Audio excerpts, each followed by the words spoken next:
Ciao a tutti, questa sera siamo qua per offrire il culto al nostro Signore, rendere grazie soltanto a Lui, e vorrei leggere quindi un versetto che si trova nel libro di Romani, capitolo 8, versetto 28, che dice così: Ora, sappiamo che tutte le cose cooperano al bene di quelli che amano Dio, i quali sono chiamati secondo il suo disegno.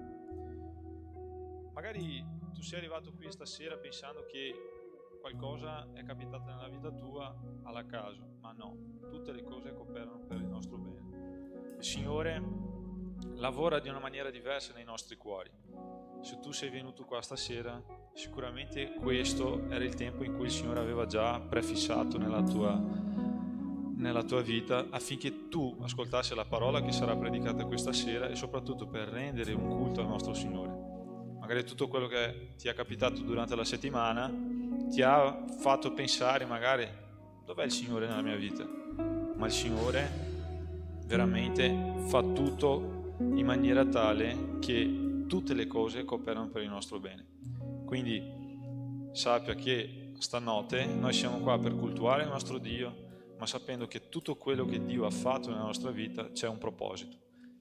Il fatto che noi siamo qua oggi, magari in pochi, e preghiamo anche per quelle persone che sono al concerto, che non sono potute venire qua stasera, che possono anche loro cultuare il nostro Dio, e che noi sappiamo che tutto c'è un proposito nella nostra vita. Il proposito di essere qua è perché Dio ha scelto proprio questo giorno per parlare direttamente con te, nel tuo cuore, e che Lui ha proprio una parola per il tuo cuore. Per chi ci segue da casa, la stessa cosa. Tu non stai guardando questa live alla caso, è perché Dio ha proprio una parola per il tuo cuore. Quindi rendiamo il culto al nostro Signore, offriamo il nostro meglio affinché Lui possa essere veramente la persona più importante della nostra vita. Amen. Preghiamo. Signore, nel nome di Gesù vogliamo ringraziarti per essere qua presente con noi. La tua parola dice che dove sono più di 2 persone insieme, lo Spirito Santo si fa presente. Quindi grazie, Signore, per essere qua con noi. Che la tua parola continui a fare la differenza nella nostra vita, affinché possiamo essere persone diverse di quelle che siamo entrati qua. Signore, parli ai nostri cuori affinché possiamo veramente essere guidati da te e trasformati da te. Nel nome di Gesù. Amen. Vi invito ad alzarvi in piedi, cantiamo il primo cantico, il leone e l'agnello, che noi questa sera possiamo riempire la nostra bocca, riempire il nostro cuore di gioia, di animo, perché nonostante la stanchezza di tutta la settimana noi siamo qui riuniti per celebrare un unico Dio, l'unico Dio che ci ha mai amato, l'unico Dio che è mai morto per noi. Chi crede in questo? Amen? Per alzate di mano, tu credi nel nostro Dio? Tu credi che c'è stato qualcuno che è morto per noi? Tu credi che c'è qualcuno che nonostante tutto, nonostante molte volte siamo tristi, siamo disorientati, c'è questo Dio che ci mostra la strada? E chi crede in questo? Amen. Che possiamo cantare e lodare il nome del nostro Signore questa sera.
Tutti si inginocchieranno qui davanti a Lui, tutti si inginocchieranno.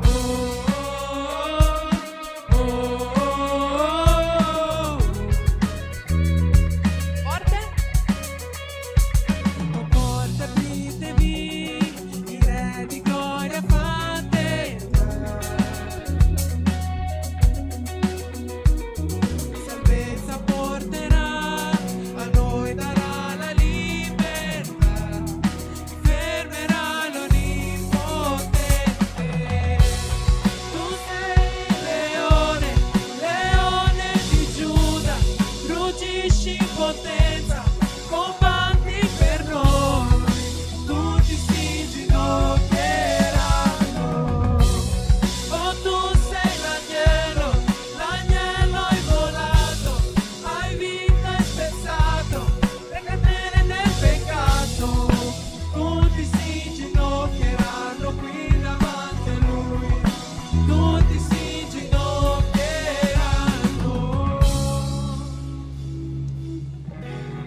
canta per il Signore.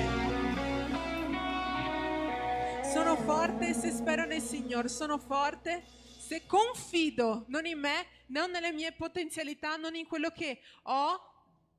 Sappiamo tutti cosa è questo simbolo? Non in questo, ma se noi confidiamo nel Signore, noi abbiamo sì la forza in Lui, noi abbiamo la speranza in Lui, non in quello che è terreno, non in quello che è oggi, non in quello che è domani, ma in quello che è in futuro. Amen? Non ho sentito bene. Al mio 3, 1, 2, 3, amen? Amen, continuiamo a cantare.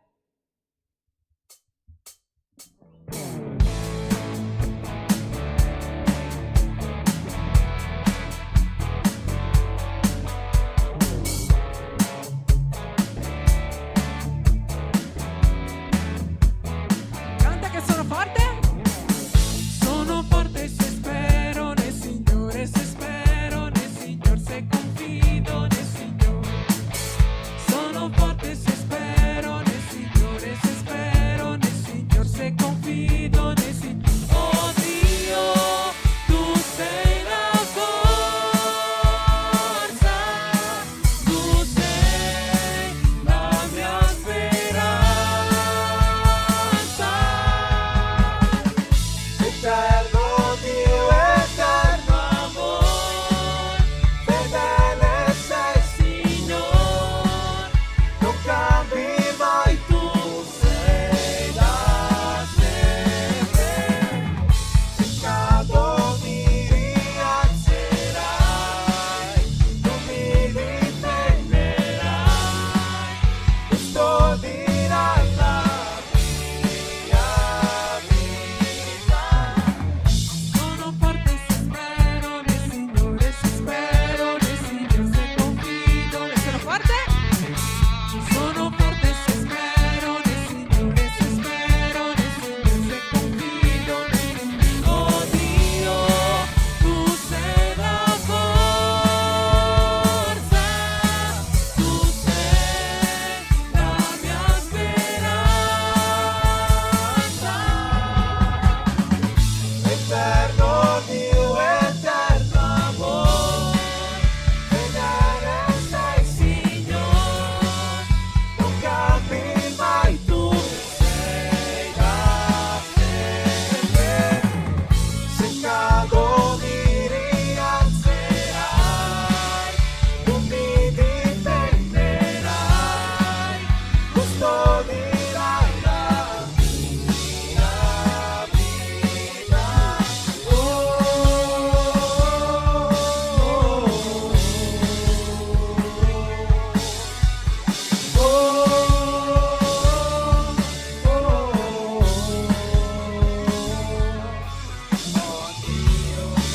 Tu sei la forza, tu sei la mia speranza. Eterno Dio, eterno amor, fedele sei Signore, non cambi mai, tu sei da sempre. Se cado mi rialzerai, tu mi difenderai, custodirai la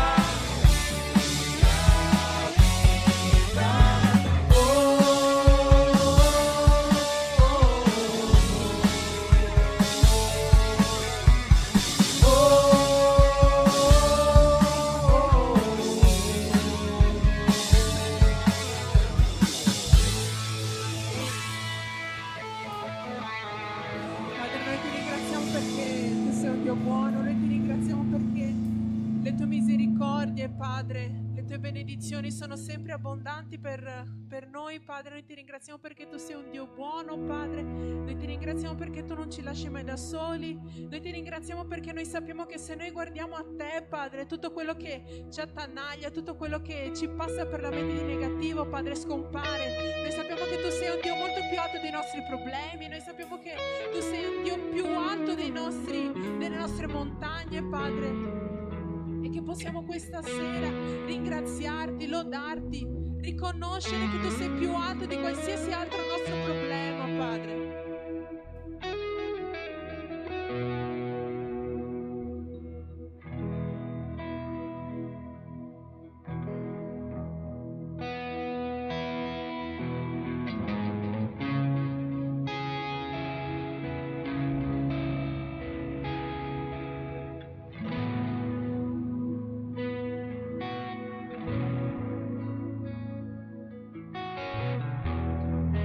Con la nostra fede nulla ci resisterà mentre adoriamo.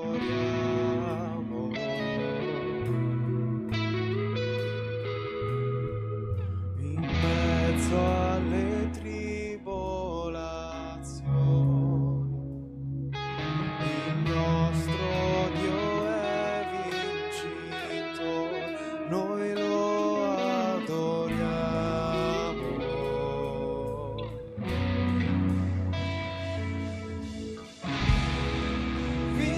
Vittorioso sei, nella tempesta stai, il tuo nome è infallibile, i regni crollano, il tuo trono sempre sta, il tuo nome mai cambierà.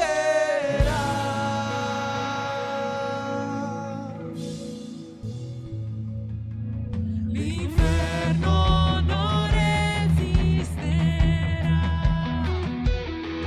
e nulla mai ci fermerà. Io ti adorerò.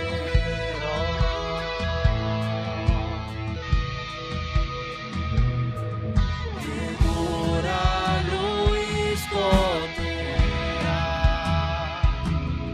catene farà spezzare mentre adoriamo.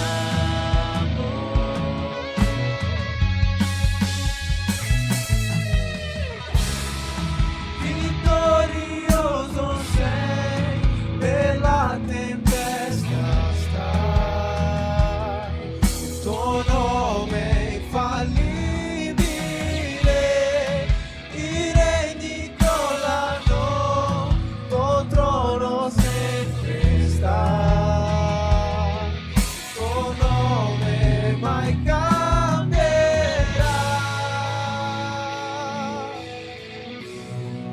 Mai cambierà.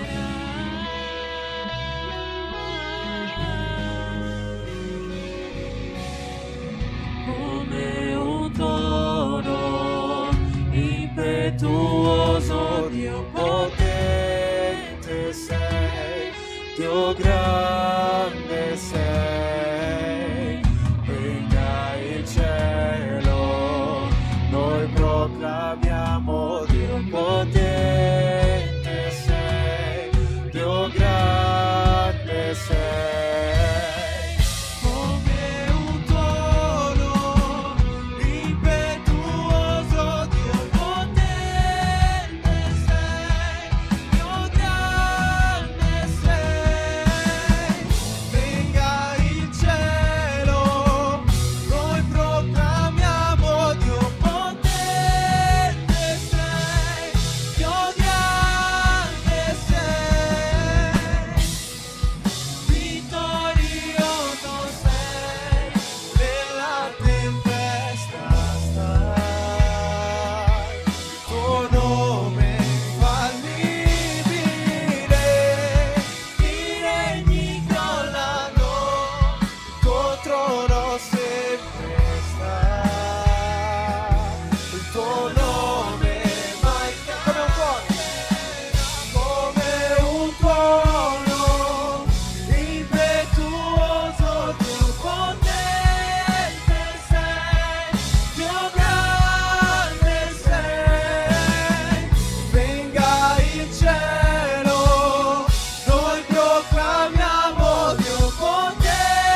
Ti ringraziamo perché il tuo nome mai cambierà, potrà passare tutto.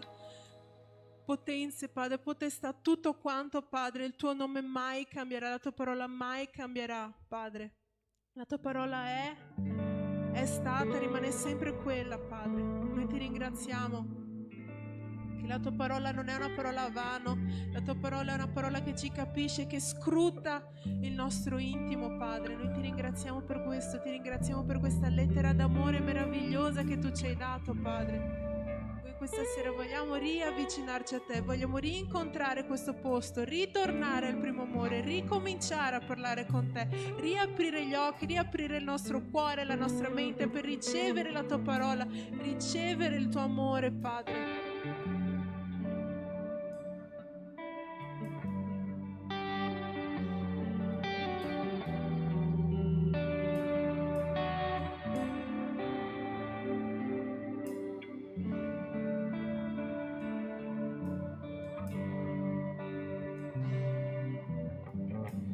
Te sarò come un bambino e ti amerò per ciò che sei. Tornando all'innocenza e credere in te, ma a volte sono portato dalla voglia di crescere e con un cuore indipendente smetto di solo credere.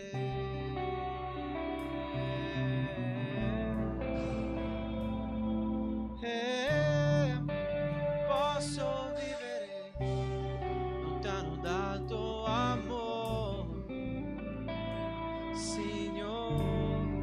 Non posso vivere lontano dal tuo affetto, Signore. Non posso vivere lontano dal tuo abbraccio, Signore. Abbracciami, Abbracciami, abbracciami,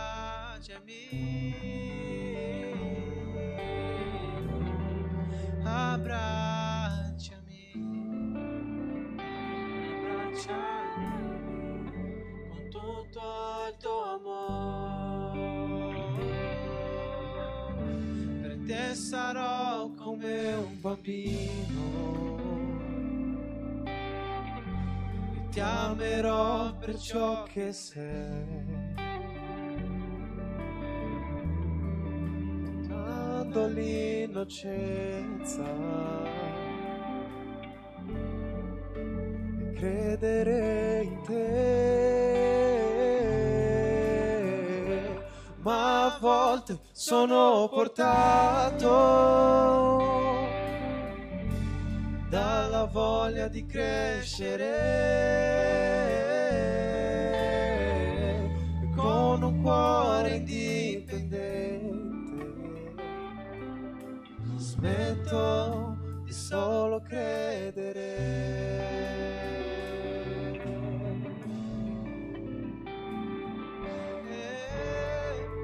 Non posso vivere lontano dal tuo amore, Signor.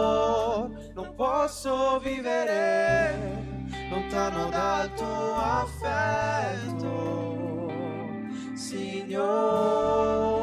Non posso vivere lontano dal tuo abbraccio, Signor.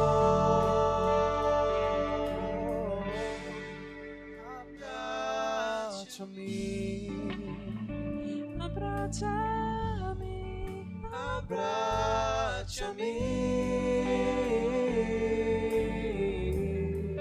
abbracciami,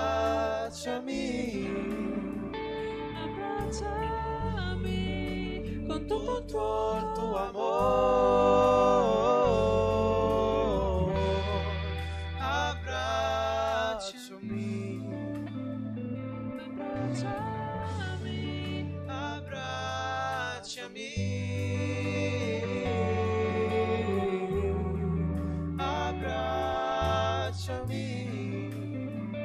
abbracciami con tutto il tuo amore.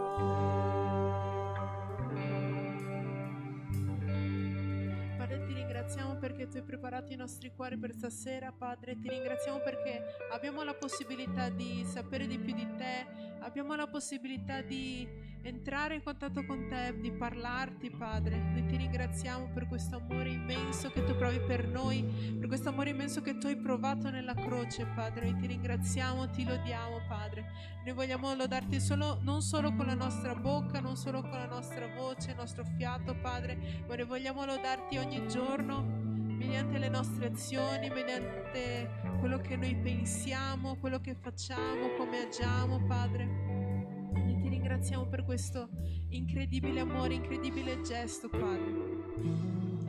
Ti prego di aprire i cuori, Padre, così che la tua parola possa essere efficace, possa essere una parola viva, Padre. Noi ti ringraziamo immensamente nel nome santo di Gesù.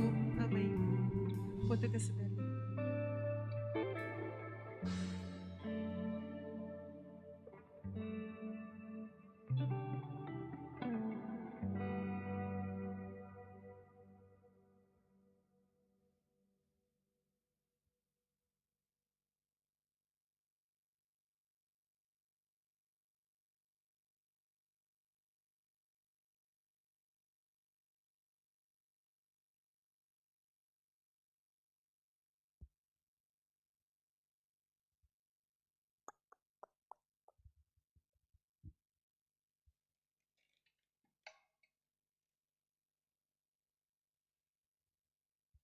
Buonasera a tutti.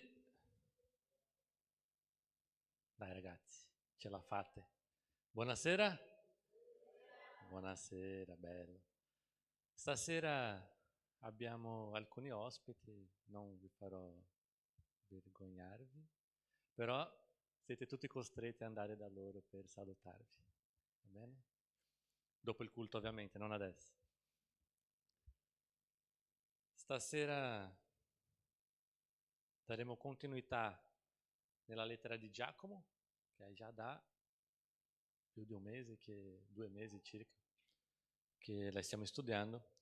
Siamo arrivati al capitolo 3, versi dal 13 al 18. Il tema, così per dire, è la sapienza umana in contrasto con la sapienza che viene dall'alto, la sapienza prodotta da Dio. Leggiamo il testo, Giacomo capitolo 3, versi dal 13 al 18. Di solito passo io gli slide, questa sera ho dimenticato, ma bravo. Chi fra voi è saggio e intelligente? Mostri con la buona condotta le sue opere compiute con mansuetudine e saggezza.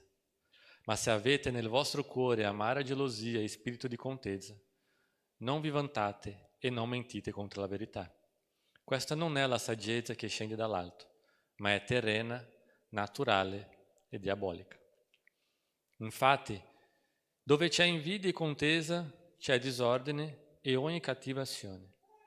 La saggezza che viene dall'alto anzitutto è pura, poi pacifica, mite, conciliante, piena di misericordia e di buoni frutti, imparziale, senza ipocrisia. Il frutto della giustizia si semina nella pace per coloro che si adoperano per la pace. Preghiamo. Grazie Signore per questo momento e vorrei chiederti che la tua parola possa parlare al nostro cuore, Signore, che possiamo ascoltarla, ma soprattutto capirla e poi una volta usciti metterla in pratica. Che la tua parola porti cambiamenti e non solo conoscenza. È questo che ti chiedo in nome di Gesù. Amen. Bene, dando continuazione alla lettera di Giacomo, parleremo riguardo alla sapienza. E se c'è una domanda che possiamo fare è: cosa significa essere saggi. Il mondo definisce la sapienza in un modo, Dio la definisce in un altro, tutto diverso.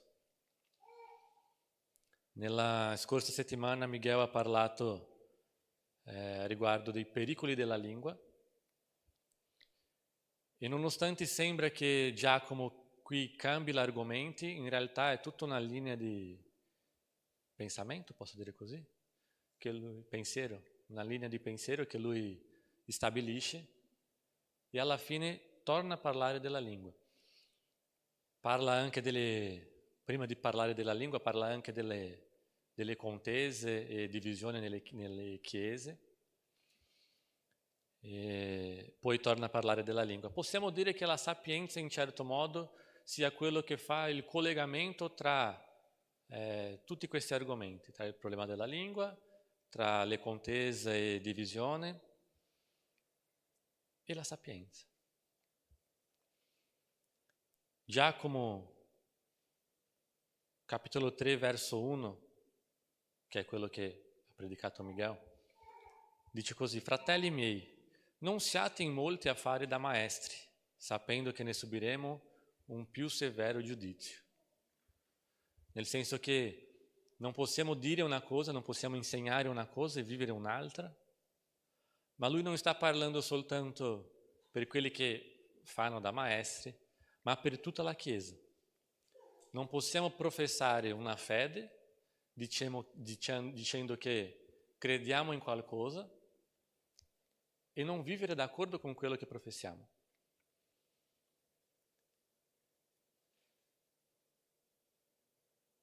Noi, ancora nell'argomento della lingua, noi dobbiamo parlare e diciamo che per stare attenti ai pericoli che la lingua ci porta, sia quando insegniamo, sia quando stiamo parlando con qualcun altro, sia in una chiacchierata tra gli amici. Noi dobbiamo stare attenti con cosa parliamo, ma non soltanto questo. Dobbiamo stare attenti con chi parliamo, di cosa parliamo, quando parliamo e se dobbiamo parlare. Quindi la lingua segue tutto un lungo e difficile percorso. Cosa intendo con questo? Magari gli argomenti che posso parlare con una persona non sono quelli che devo parlare con un'altra. Poi vi farò degli esempi per capire meglio. I versi 10 a 12 della lettera del capitolo 3 di Giacomo, della lettera di Giacomo, dice così: dalla medesima bocca escono benedizioni e maledizioni. Fratelli miei, non deve essere così. La sorgente getta forse dalla medesima apertura il dolce e l'amaro? Può forse, fratelli miei, un fico produrre olive o una vite fichi? Neppure una sorgente salata può dare acqua dolce. Facciamo un esempio per illustrare quello che stavo dicendo. Scelgo delle persone a caso per fare i miei esempi, va bene? Diciamo che Camilla è la colpevole, diciamo che Camilla ha fatto qualcosa contro Sorin. Non lo so, magari lo ha offeso, lo ha risposto male, ha fatto qualcosa contro di lui. Lui si è sentito in qualche modo attaccato, offeso, insomma non si è sentito bene con la situazione. Cosa dice la Bibbia? Come dovrebbe agire lui in questa situazione? Dovrebbe andare da lei, parlare con lei e sistemare. Se lei non vuole ascoltarlo, oppure magari ha una situazione troppo complessa, molto difficile, e lui non se la sente di andare a parlare con lei magari da sola o crede che forse peggiorerà la cosa, lui potrebbe forse venire da me a parlare con me riguardo a quello che è successo, potrebbe andare da Miguel, dal pastore Caio, dal pastore Alessandro, per dire: guarda, mi è successa una situazione così, vorrei risolverla, ma non so come. È una conversazione che va bene. non è un problema. Insomma, la sua intenzione era risolvere la situazione e ha cercato forse dei consigli di qualcuno che lo appoggiasse. Se invece lui andasse da Patrick a parlare di quella situazione che è successo tra lui e Camilla, la cosa cambia. Gli stessi argomenti, magari possiamo dire le stesse intenzioni, ma Patrick non sarebbe parte della soluzione. E non essendo parte della soluzione, diventa parte del problema. Perché così finiscono per mettere Camilla in una situazione scomoda, il minimo, così per dire. Questi sono i pericoli della lingua. La stessa situazione, la stessa cosa, le stesse parole, a volte con persone diverse già cambia tutto.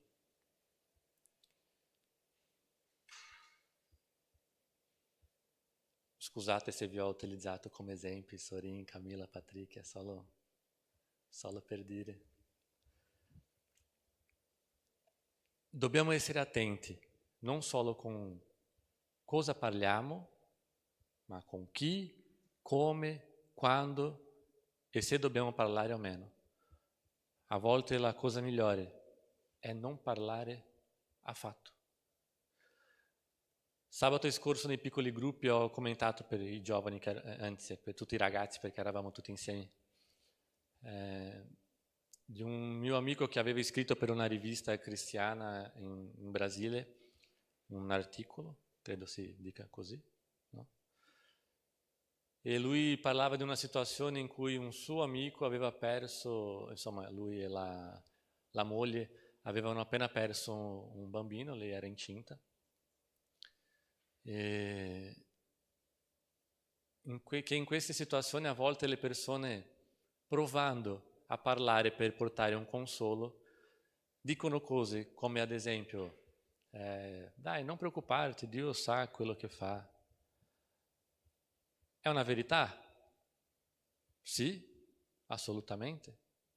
Secondo voi è qualcosa che quei genitori volevano ascoltare in quel momento lì? Credete che loro non sanno questo? Ma il punto è il dolore. In quel momento forse la situazione corretta sarebbe non dire niente, dare un abbraccio, e l'espressione che lui utilizza è magari piangere insieme. E questo ci manca tantissimo. Sentire e condividere i dolori degli altri, soprattutto se non siamo poi così vicini. Con quelli con cui abbiamo un rapporto più stretto è sempre più facile, con gli altri diventa più difficile, ma siamo fratelli in Cristo e questo deve valere di più. Poi anche magari le parole giuste, le situazioni giuste possono essere dette con cattive intenzioni. Si dice così? Cattive intenzioni? Correggetemi ragazzi. Sì? Grazie. Quindi magari è una situazione in cui devo parlare quello, che conviene parlare quello, che la persona deve ascoltare quello, ma io non sto parlando per provare a sanare un problema, per risolvere una questione, io sto parlando per i miei interessi propri. Ho visto un'opportunità e voglio cogliere questa opportunità. Anche in questo caso è sbagliato. E arriviamo alla sapienza, il testo di stasera. E Giacomo dice che ce ne sono due tipi di saggezza, due tipi di saggezza. Quella che viene dall'alto, che proviene da Dio, e quella cattiva, quella che proviene da Satana. E guardate che se ce ne sono solo due tipi di saggezza, automaticamente se non viene da Dio, viene da chi? Da Satana. Perciò la sapienza ci serve non soltanto nel parlare, ma anche nell'ascoltare. Se qualcuno è andato da te, per dire qualcosa che non dovrebbe, per parlare magari male di qualcuno, oppure, che ne so, per commentare, fare un commento riguardo a qualcosa in cui quella persona lì non è coinvolta nella situazione, non è coinvolta soprattutto nella risoluzione del problema, cosa dobbiamo fare noi? Grazie, basta. Non è con me che deve parlare. Va da quella persona e parla con lui. Ah, ma non lo so, non me la sento. Ok, allora vada da qualcun altro, vada da Miguel, vada dal pastore, ma non da me. E so che è difficile, perché tendiamo sempre a parlare con le persone che magari sono più vicine a noi, con cui abbiamo un rapporto più stretto, ma non vuol dire che perché magari sono i nostri migliori amici possiamo dire di tutto a queste persone. Non quando c'è un problema che deve essere risolto. E arriviamo al testo di stasera, Giacomo capitolo 3, verso 13. Chi fra voi è saggio o intelligente? Mostri con la buona condotta le sue opere compiute con mansuetudine e saggezza. Giacomo praticamente inizia con una sfida. Chi di voi, è come se fossi io a chiedere a voi, chi di voi qui è saggio o intelligente? Tutti? Nessuno? Oppure quanti di voi dovrebbero essere saggi? Forse questa sarebbe la domanda corretta. Conosciamo magari qualcuno che è sempre pieno di certezze, sempre pronto a puntare il dito contro gli altri, sempre pronto a dire chi sbaglia e con cosa sbaglia, ma non è mai pronto a vedere i propri errori. Di solito le chiese sono piene di questo genere di persone, non soltanto le chiese ovviamente, ma Giacomo sta scrivendo per la chiesa, per le chiese, sta trattando di un problema delle chiese e così anche noi dobbiamo trattare i nostri problemi. Qualcuno che magari dimostra di avere saggezza, che forse riesce anche a prendere alcuni testi biblici, alcuni versetti, spesso fuori contesto, per giustificare le sue azioni. Questa supposta saggezza deve essere testificata attraverso le sue attitudini. È questo che dice Giacomo. Mostri con la buona condotta le sue opere, compiute con mansuetudine e saggezza. La vera saggezza non rimane soltanto nell'intelletto, ma trabocca nella nostra vita. E qui una curiosità è che la traduzione ci porta a mansuetudine e saggezza, ma questa, non so come si dice in italiano bene, congiunzione aggiuntiva, sarebbe questo? Congiunzione aggiuntiva, è questo? Questo nell'originale non c'è, quindi vi ho messo lì, è in pratis Sofia, è questo che ci porta all'originale, è in pratis Sofia, che sarebbe una mansuetudine che proviene dalla saggezza, oppure una mansuetudine saggia. Non sono due cose diverse, sono le stesse cose. La mansuetudine è prodotta dalla saggezza, è derivata dalla saggezza. Se siamo veramente saggi, dobbiamo essere anche mansueti nell'agire. La vera saggezza produce mansuetudine nell'agire. La vera saggezza è evidenziata attraverso le nostre azioni.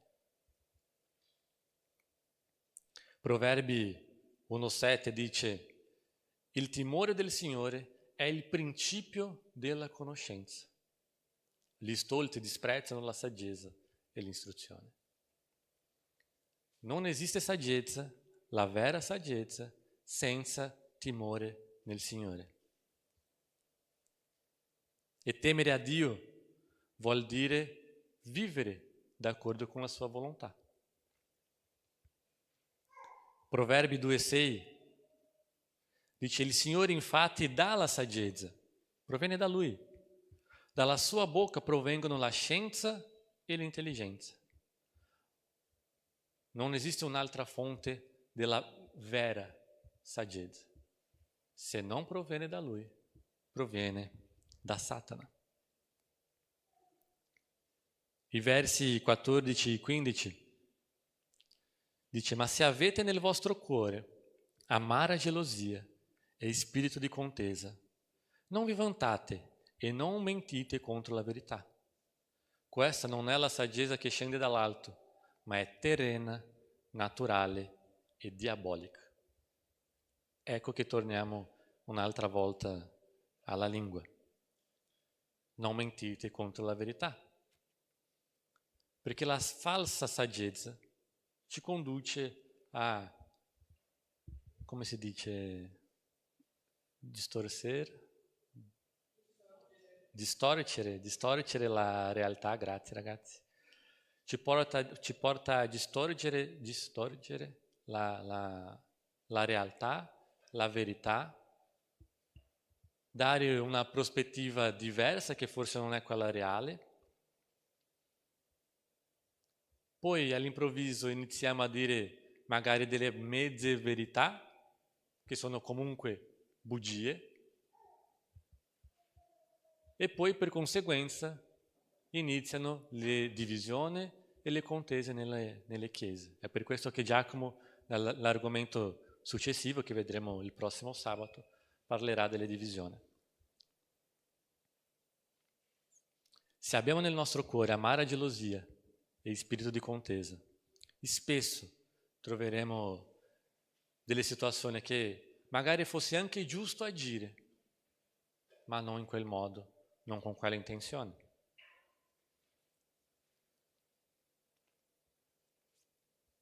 La falsa saggezza proviene sempre da amara gelosia e spirito di contesa. E dobbiamo stare attenti. Dobbiamo stare attenti non solo per essere questa persona, ma anche per riconoscere queste persone. Giacomo dice che questa saggezza è terrena, naturale e diabolica. Sono parole forti. Un cristiano, magari chiediamo, ma potrebbe un cristiano avere questa saggezza diabolica? Sì, un vero cristiano non può essere posseduto da un demone, qualcuno che ha già lo Spirito Santo, ma può comunque essere influenzato. Questo abbiamo visto anche con Pietro, no? Gesù che lo dice: allontanati da me, Satana. Lui non era in quel momento lì posseduto, ma era sotto un'influenza. E questo può capitare a chiunque, in qualsiasi momento da vita. Basta che si allontani un po' da Dio, dalla sua volontà, e che cominciamo a andare con i nostri propri piedi. Se la vera saggezza proviene dall'alto e se è il timore nel Signore l'origine della conoscenza e di tutto ciò che ci porta a vivere questa vita con mansuetudine, allora quelle persone che portano divisione e contende nella nostra Chiesa magari possono anche sembrare saggi, possono occupare o svolgere un ruolo di qualcuno che dovrebbe essere saggi, ma non vuol dire che lo sono. Ci serve saggezza nel parlare, nell'agire e nell'ascoltare, non per costruire muri, ma per costruire ponti, non per maledire, come dice Giacomo, ma per benedire, non per dividere la Chiesa, come dice il prossimo argomento, ma per unire. Non so se vi ricordate, spero di sì, ma Giacomo aveva già parlato della saggezza nel capitolo 1, verso 5. Se poi qualcuno di voi manca di saggezza, la chieda a Dio che dona a tutti generosamente, senza rinfacciare, e gli sarà data. Dobbiamo chiedere a Dio di avere saggezza nell'agire, nell'ascoltare e soprattutto per capire. Capire cosa?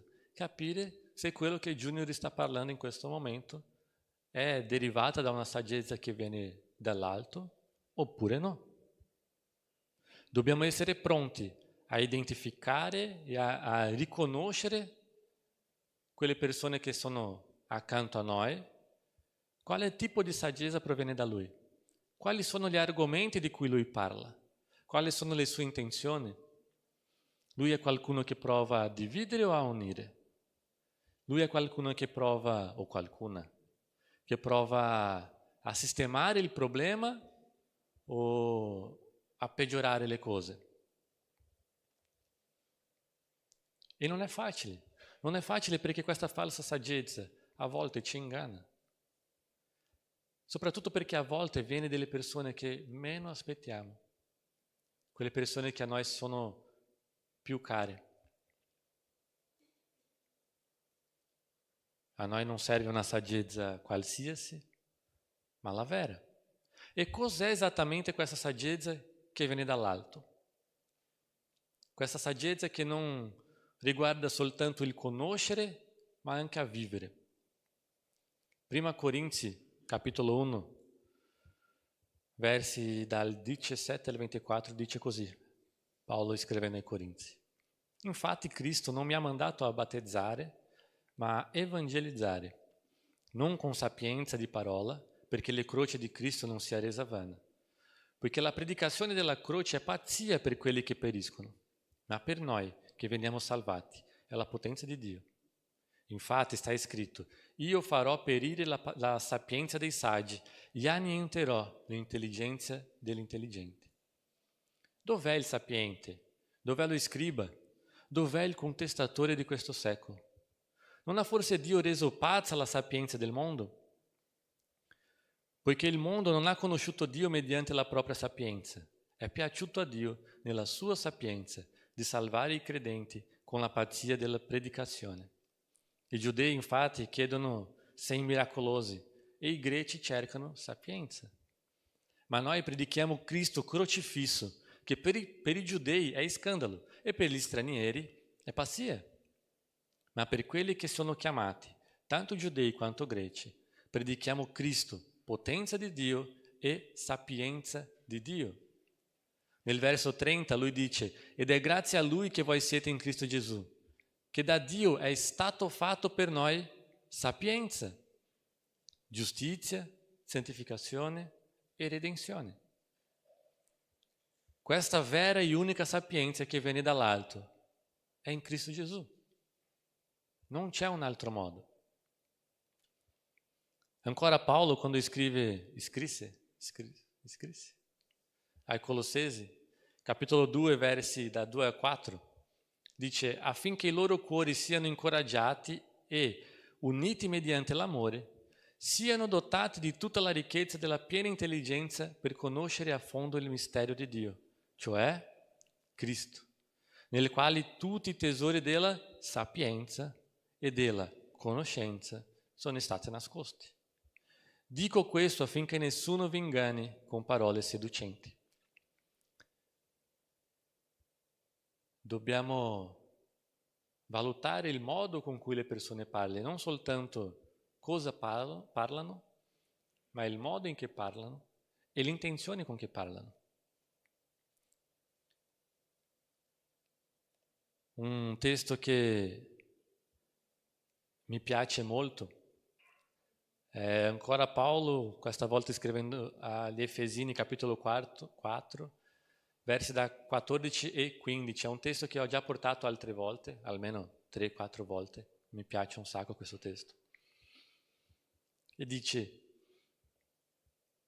affinché non siamo più come bambini sballottati e portati qua e là da ogni vento di dottrina per la frode degli uomini, per l'astuzia loro nelle arti seduttrici dell'errore, ma seguendo la verità nell'amore, cresciamo in ogni cosa verso colui che è il capo, Cristo.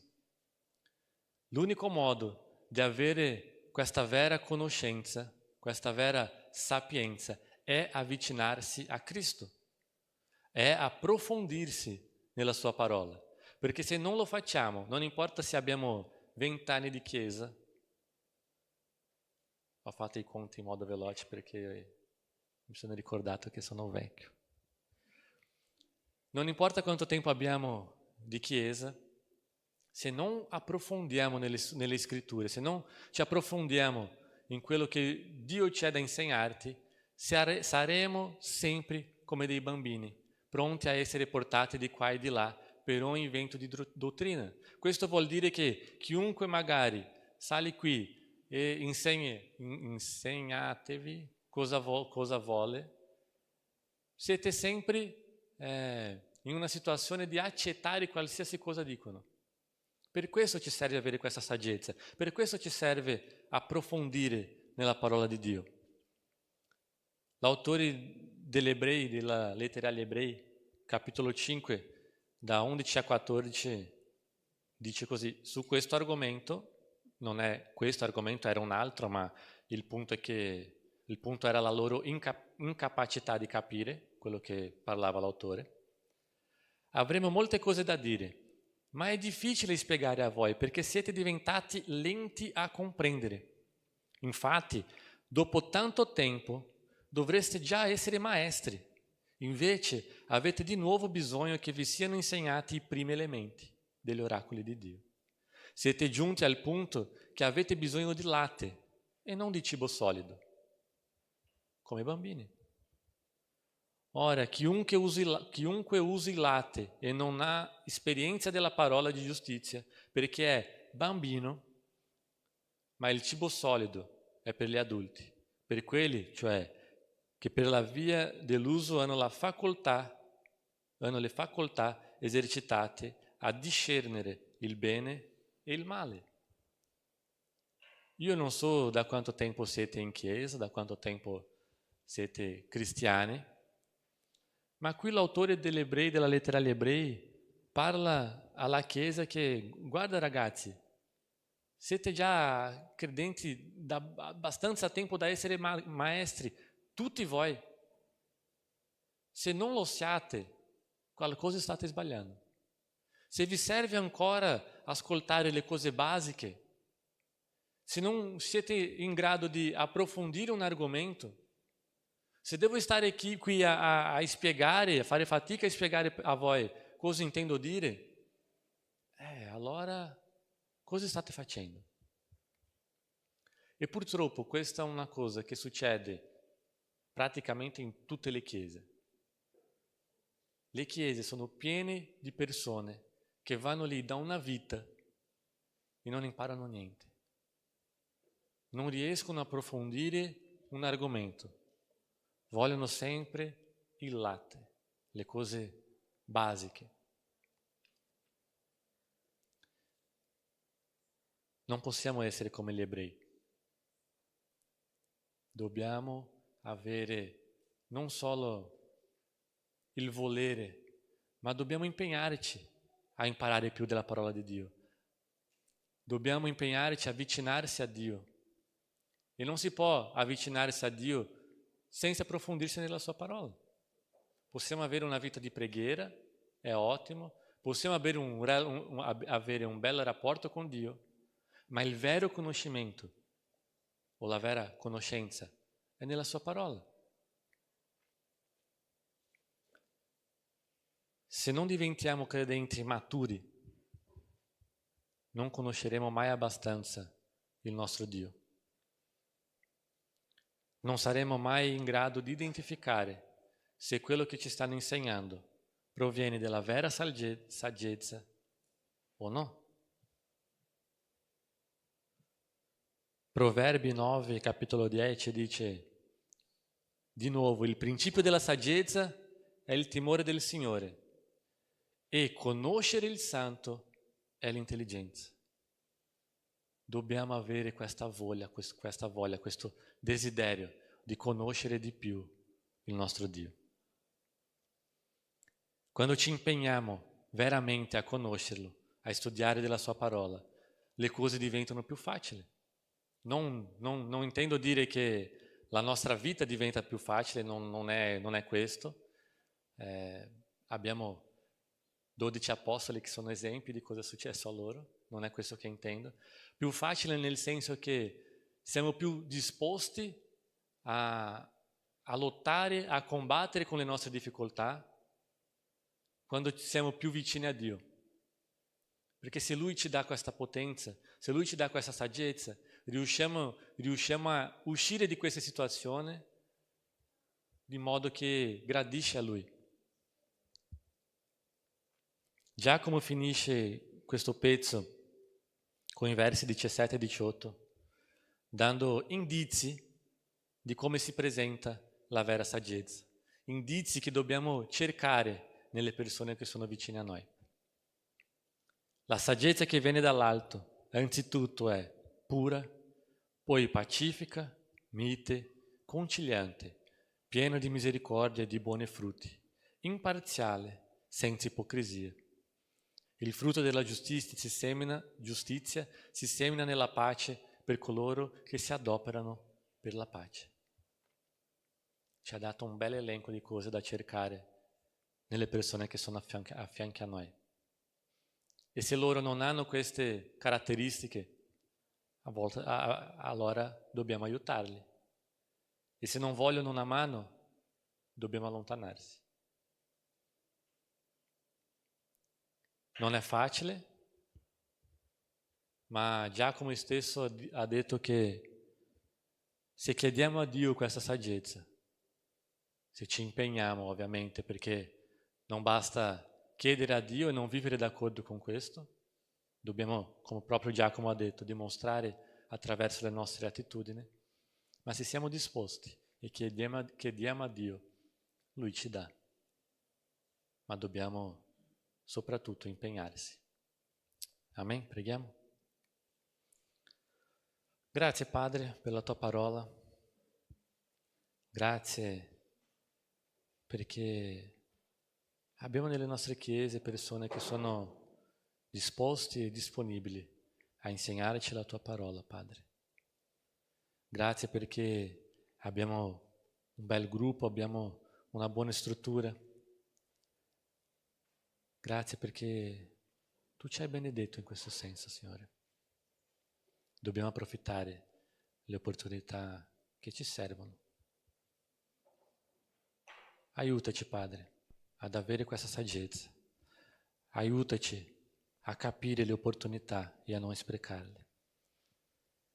Aiutaci a approfondirsi nella Tua parola, conoscere di più Cristo Gesù, nostro Salvatore, perché così possiamo ricevere la vera saggezza che proviene soltanto da Te, Signore. In nome di Cristo Gesù che Ti chiedo. Amen.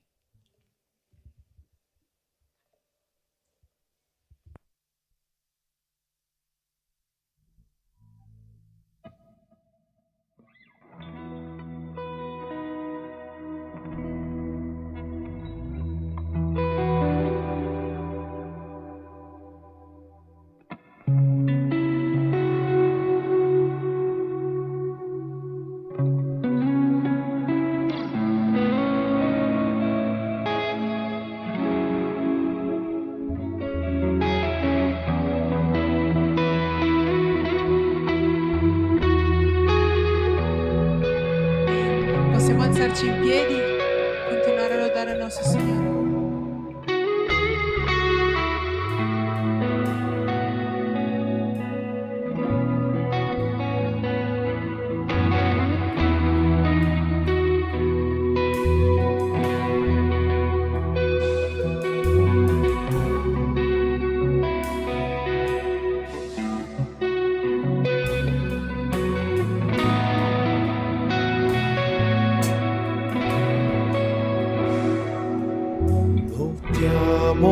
Con la notte nostra fede e nulla ci resisterà mentre adoriamo.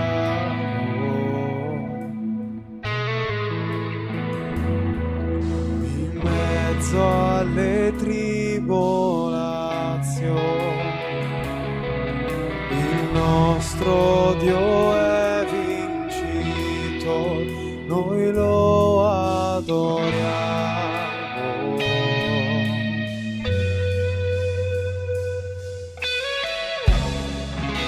Vittorioso sei nella tempesta,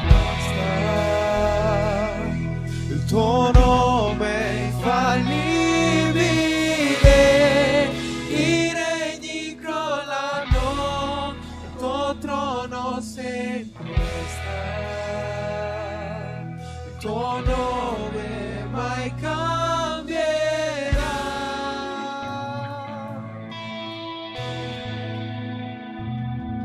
L'inferno non resisterà e nulla mai ci fermerà. Io ti adorerò.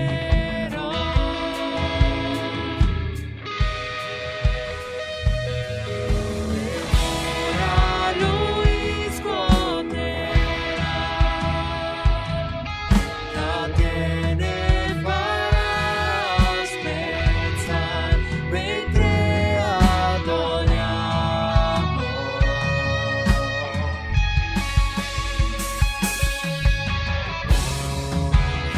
Vittorioso sei nella tempesta, tuo nome infallibile, i regni crollano, tuo trono sempre sta, tuo nome mai cambierà.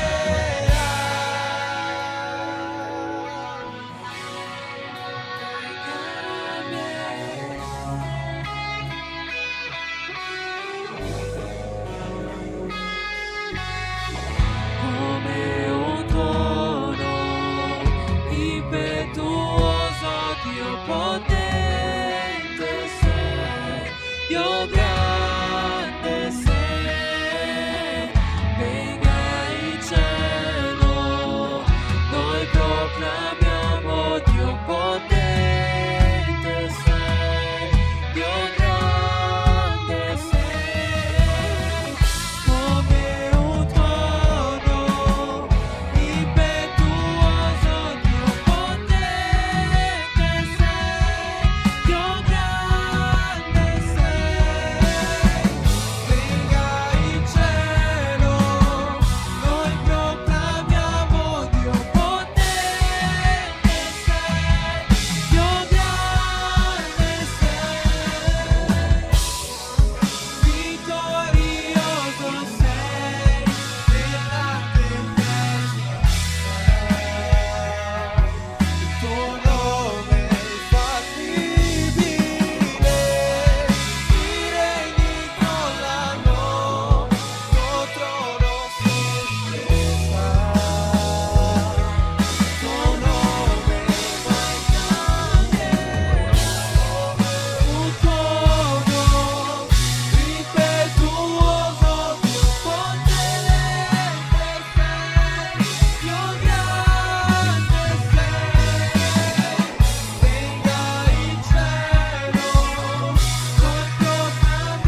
a chi dovrà fare gli annunci di venire qui.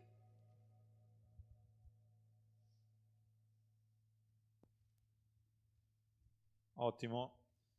Faccio velocemente, no? Stasera quindi i piccoli gruppi faremo un tutto insieme, quindi le ragazze vanno con Marcia, ok? Facciamo quindi un gruppo singolo, e pure i maschi che saranno con PH là, Marcia là su, quindi potete seguire. Allora, il 7 luglio a Covolo di Perderoba avremo il nostro battesimo, quindi tu che conosci qualcuno che va a battezzarsi, quindi potete andare là e fare un grandissimo applauso e onorare il nostro Signore insieme, perché la persona che si battezza quindi sarà molto felice in quel momento di ricevere la tua presenza là, a dare proprio questa forza a questa persona e proprio celebrare insieme a questa persona. Pigiama party il 28/6 per gli adolescenti, quindi sarà a casa di Marcia, è già da un pezzo che stiamo avvisando qua davanti, quindi si parte dopo il nostro incontro qua in chiesa. Le iscrizioni sono con Marcia o Camilla, che è là dietro, e sono fino a oggi, quindi 14/6. Il costo è di 2 euro. Dai, 2 euro ragazzi, non è che costa tanto. Quindi se avete proprio intenzione di andarci, potete cercare sia la Camilla sia la Marcia e quindi partecipare a questo pigiama party, ok? Volevo pregare adesso per finire quindi il nostro culto. Vi invito ad alzarvi in piedi, che così possiamo poi anche cantare un'altra canzone. Non so, l'avete preparato? Ok? Amen. Chiudiamo i nostri occhi. Signore, grazie per questo culto, grazie per aver toccato il nostro cuore affinché la tua volontà sia fatta in noi. Grazie perché la tua parola è proprio la cosa più importante per noi affinché possiamo essere veramente cambiati nella tua presenza, che tutto quello che abbiamo imparato qui stasera non sia soltanto una questione di conoscenza, di sapienza, ma che possiamo veramente mettere in pratica la sapienza, quella che viene dall'alto. Nel nome di Gesù, amen.